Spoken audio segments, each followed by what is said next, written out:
کیا کام کرنا ہے بھائی؟ اور تراوی 20 رکعتیں ہیں، 8 رکعتیں بولو نہیں. حضرت عمر سے 2 روایتیں، ایک 8 والی اور ایک 20 والی، کہ حضرت عمر نے کتنی دیکھو نبی صلی اللہ علیہ وسلم نے تراوی کی کتنی رکعتیں پڑھی ہیں، کوئی بے غبار حدیث میں ہمیں اس کا تذکرہ نہیں ملتا. بس اتنا ہے کہ 3 دن پڑھی ہے. بس یہاں پہ رک جائیے، یہاں پہ روک دیں. دیکھیں انہوں نے کہا ہے کہ اللہ کے نبی صلی اللہ علیہ وسلم نے کتنی رکعت پڑھی ہیں کسی حدیث میں نہیں ملتا ہے، یا انہوں نے ایک لفظ کہا ہے بے غبار، بے غبار حدیث میں نہیں ملتا ہے. اب یہ بھاری بھرکم الفاظ بول کے پتہ نہیں کیا ثابت کرنا چاہتے ہیں. کھل کے کہیے نا، کھل کے کہیے. بے غبار سے کیا مطلب ہے؟ مطلب ایسا لفظ بول کے کنفیوز کر رہے ہیں پبلک کو کہ آپ کہہ رہے ہیں کہ کسی بھی بے غبار حدیث میں نہیں ملتا. مطلب حدیث میں ملتا ہے لیکن آپ کی نظر میں بے غبار ہے. وہ آپ کہنا کیا چاہتے ہو؟ اس کو کھول کے بتاؤ نا. مطلب کتنی چالاکی سے، ہوشیاری سے آپ نے بیوقوف بنا دیا پبلک کو. بے غبار حدیث میں نہیں ملتا ہے. آپ یہ کہتے کہ صحیح حدیث میں نہیں ملتا ہے. اگر اس طرح بولتے تو شاید کوئی بولتا ہے کہ بھئی حدیث تو ہے لیکن ان کی نظر میں صحیح نہیں. تو حقیقت یہ ہے کہ اللہ کے نبی صلی اللہ علیہ وسلم نے کتنی رکعت پڑھی ہیں، یہ 2 کتابوں میں، یہ روایت 2 کتابوں میں موجود ہے، بلکہ اور بھی کتابوں موجود ہے. 2 اہم کتابیں ہیں. اس میں ایک کتاب کون سی ہے؟ صحیح ابن خزیمہ، اور دوسری کتاب صحیح ابن حبان. صحیح ابن خزیمہ، صحیح ابن حبان، یہ حضرت فرما رہے ہیں کہ بے غبار حدیث میں نہیں ملتا. اور یہ 2 حدیث کی کتاب ایسی ہیں جن کے مصنفین نے کتاب کا نام ہی رکھا ہے صحیح. یعنی کم سے کم ان 2 محدثین کی نظر میں تو حدیث صحیح ہے. مفتی طارق مسعود صاحب مانے نہ مانے ان کا مسئلہ ہے. یہ بار بار کہتے رہتے ہیں نا کہ آج کے لوگوں کی رائے مت دیکھو، جو پرانے علماء ہیں ان کی کیا رائے. تو ان کی رائے کیا ہے؟ امام ابن خزیمہ رحمہ اللہ کی تحقیق ہے، حدیث صحیح ہے.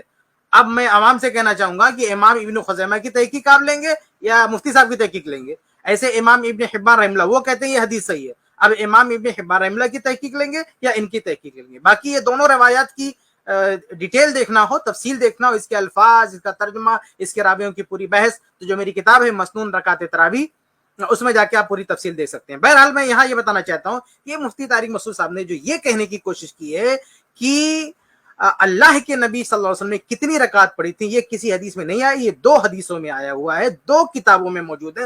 دونوں کتابیں صحیح کے نام سے مؤلفین نے لکھی ہیں. اس میں 8 رکعت کا باقاعدہ ذکر ہے. اس لیے یہ تاثر دینا کہ کسی بھی حدیث میں، یعنی کسی بے غبار حدیث میں نہیں. ارے غبار آپ کی نظر میں ہو سکتا ہے مفتی صاحب، آپ کی نظر میں غبار ہو سکتا ہے. امام ابن خزیمہ رحمہ اللہ کی نظر میں کوئی غبار نہیں اس حدیث پر. امام ابن حبان رحمہ اللہ کی نظر میں کوئی غبار نہیں اس حدیث پر. اس لیے یہ روایت صحیح ہے، بے غبار ہے، بے داغ ہے. محدثین نے صحیح قرار دیا. اس کے راویوں پر بعد کے لوگوں نے جو بھی کچھ جرح کرنے کی کوشش کی ہے، سب کا جواب علماء اہل حدیث نے بار بار دے دیا ہے. اس لیے اس طرح سے گول مول بات نہیں کرنا چاہیے. آپ کو کھل کے کہنا چاہیے کہ ہاں نبی سے ثابت، نبی سے حدیث موجود ہے لیکن آپ کی تحقیق میں صحیح نہیں ہے، ائمہ کی تحقیق میں صحیح ہے. آگے بڑھتے ہیں.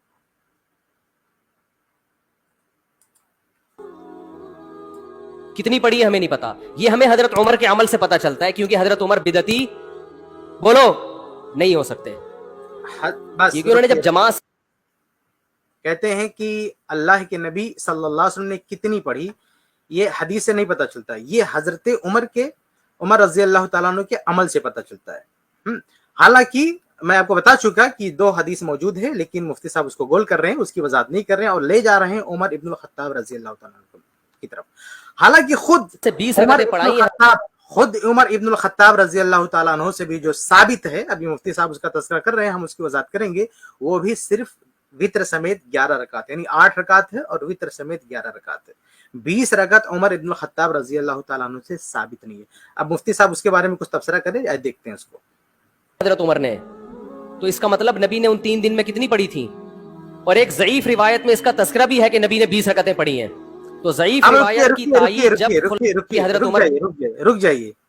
ہاں اب دیکھیے خود اعتراف کر رہے ہیں کہ ضعیف روایت میں تذکرہ ہے کہ کتنی پڑھا تھا، اور صحیح روایت آپ کو نظر نہیں آ رہی. صحیح ابن خزیمہ کی صحیح روایات میں ہے کہ آپ نے 8 پڑھی تھی.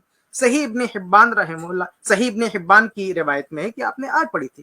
جو صحیح روایات ہیں ان کو آپ ادھر ادھر کر کے اس کا نام نہ لے کے آپ کریں ضعیف روایت میں.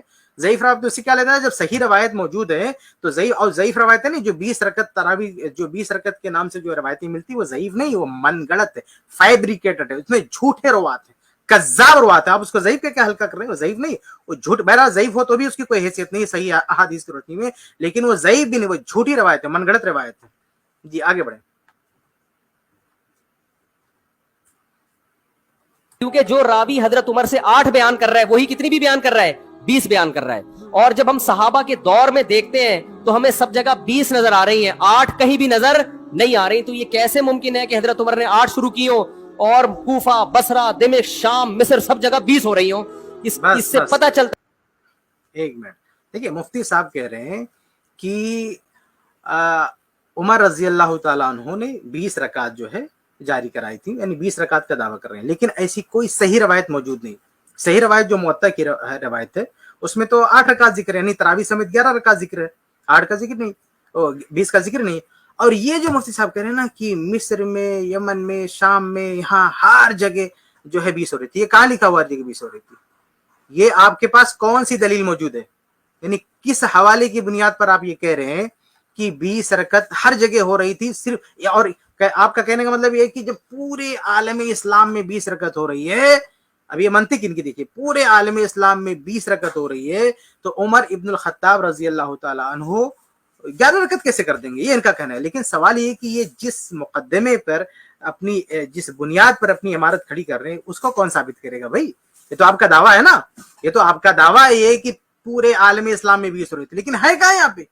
یعنی کوئی سر پہ بے گئے سر پیر کے آپ ایک دعویٰ کر کے عوام کے سامنے یہ تاثر دے رہے ہیں کہ ایسا لگ رہا ہے کہ پوری روایت بھری پڑی ہے, حالانکہ اللہ کے نبی صلی اللہ علیہ وسلم کے دور میں ایک بھی صحیح روایت موجود نہیں کہ 20 رکعت پڑی گی.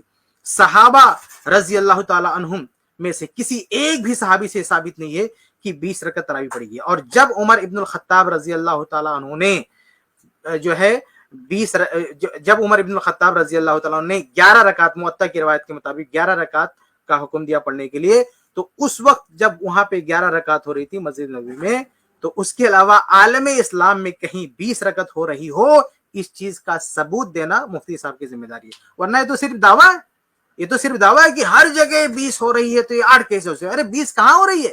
آپ کوئی ایک تو حوالہ بتائیں کہ 20 ہو رہی ہے. آپ ہو سکتا ہے آپ کہیں کہ باقی جگہوں پہ 8 ہو رہی ہے, بتاؤ. ارے بھائی باقی جگہوں پہ 20 ہو رہی ہے, آپ بتائیے.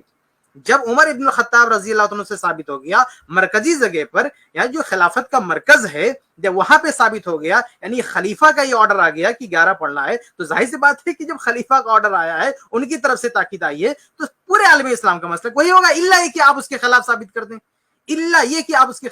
دیں, تو عمر ابن الخطاب رضی اللہ تعالیٰ عنہ نے جو 11 رکعت تراویح کا حکم دیا, صحابہ کرام نے پڑھا, اس کے برخلاف کسی ایک بھی صحابی کا اسٹیٹمنٹ نہیں ہے, کسی ایک بھی صحابی کی کوئی صراحت نہیں ہے کہ اس کے خلاف کسی نے پڑھی ہو, یا کسی نے کوئی اعتراض کیا ہو, کسی نے کوئی نقد کیا ہو. اس طرح کی صورتحال پر آپ لوگ اجماع کا دعویٰ کرتے ہیں کہ اجماع ہے, تو حقیقت یہ ہے کہ عمر ابن الخطاب رضی اللہ تعالیٰ نے جو تعداد منتخب کی 11 رکعت, اس تعداد کے برخلاف کسی ایک صحابی نے کوئی لفظ نہیں کہا, اور نہ اس کے برخلاف کسی ایک صحابی کا کوئی عمل کسی صحیح روایت سے ملتا ہے.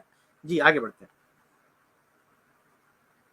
کہ حضرت عمر سے جو 20 والی روایت ہے وہ صحیح ہے, 8 والی صحیح نہیں ہے. اور اس کی سب سے بڑی دلیل یہ ہے کہ موطا امام مالک میں ہے 8 رکعتوں والی, جو امام مالک نے نقل کی ہے, لیکن امام مالک خود 8 کا فتویٰ نہیں, وہ خود 20 سے زیادہ کے قائل ہیں, وہ تو 20 کے بھی نہیں 36 کے قائل ہیں. رکتے ہیں یہاں پہ. یہ فرماتے ہیں, کہتے ہیں کہ جو 8 رکعت والی روایت ہے موطا میں, کہتے ہیں کہ اس کے ضعیف ہونے کی دلیل کیا ہے؟ کہتے ہیں کہ اس کے ضعیف ہونے کی دلیل یہ ہے کہ امام مالک رحمہ اللہ خود اس کے خلاف ہیں.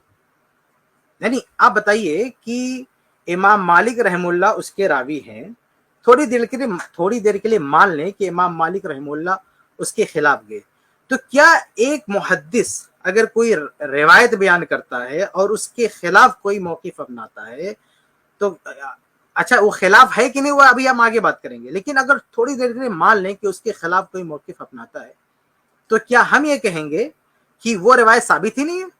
یعنی وہ 20 والی روایت ثابت ہے, 20 والی روایت ثابت ہے, کیونکہ انہوں نے جو ہے 8 والی روایت پہ عمل نہیں کیا, حالانکہ 20 کا بھی یعنی کسی ضعیف روایت میں بھی نہیں ملتا ہے. ہماری معلومات کی حد تک کسی ضعیف روایت میں بھی نہیں ملتا ہے کہ امام مالک رحمہ اللہ نے 20 والی کوئی بات کہی ہو. ان کی طرف منسوب ہے, ان کی طرف یہ بات ہے کہ ان کے دور میں کچھ لوگ 20 سے زیادہ پڑھتے تھے, لیکن 20 پڑھتے تھے, یہ ذکر نہیں ہے, کوئی ذکر نہیں ہے.